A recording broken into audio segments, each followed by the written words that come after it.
Hello， 大家好，我係 Samantha， 又叫子瑩道長。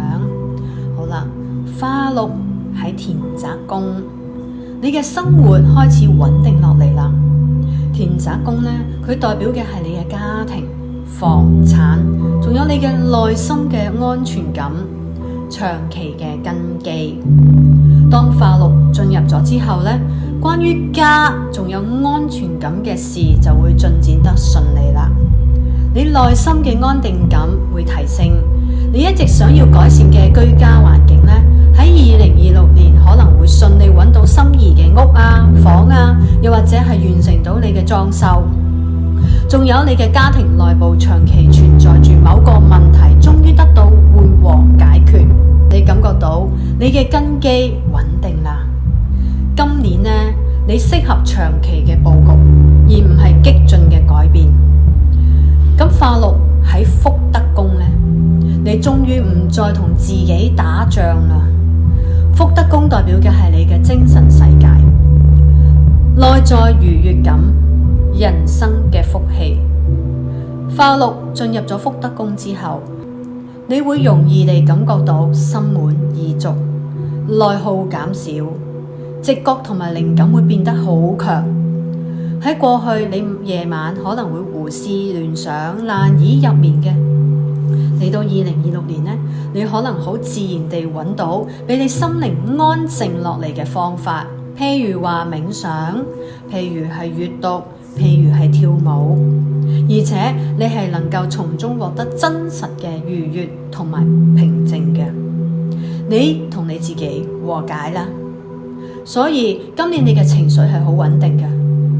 而呢樣嘢呢，本身就係你嘅生產力嚟噶。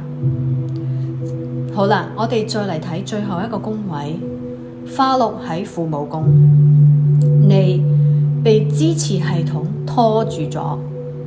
父母宮唔單止係代表父母，仲代表咗長輩、上級嘅權威、機構，仲有一切能夠俾你庇護、支持力量嘅嘢。咁化祿進入咗之後呢，你更加容易獲得嚟自於上方資源嘅認可或者關鍵嘅許可，譬如話你正喺度申請一個重要嘅資格或者項目需要權威嘅審核。咁喺2026年，你可能會遇到一個理解而且提攜你嘅前輩或者係上級嘅，為你提供關鍵嘅指導同埋推進，去俾流程變得異常嘅順利。所以今年你應該大膽開口，勇於接受幫助。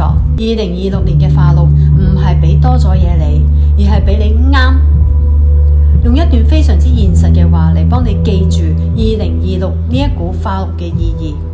2026年唔會俾你奇蹟，但佢會明確話俾你聽，你嘅人生邊一個係啱嘅方向。你可能唔會一夜暴富，亦都唔會立即翻身，但你會非常之清楚感覺到呢件事係值得繼續噶。呢個位我係站啱咗噶，呢條路我走落去唔會白費噶。而呢一個就係一個成年人嘅人生裏邊，已經係一個極大嘅祝福嚟噶。如果你願意認真地去運用呢個2026年，將你嘅力氣用喺化祿所在嘅宮位裏邊，你就會發現一件事，人生唔一定更加輕鬆，但會越嚟越穩；唔一定會更加快，但會越嚟越確定。咁2026年對你嚟講係一個不容錯過嘅必須把握嘅年份。大家將力氣用返喺回報率最高嘅地方啦。當 AI 非常之努力地學習成為人類，咁我哋已經身為人類嘅，係咪應該要更加努力，唔好被淘汰啊？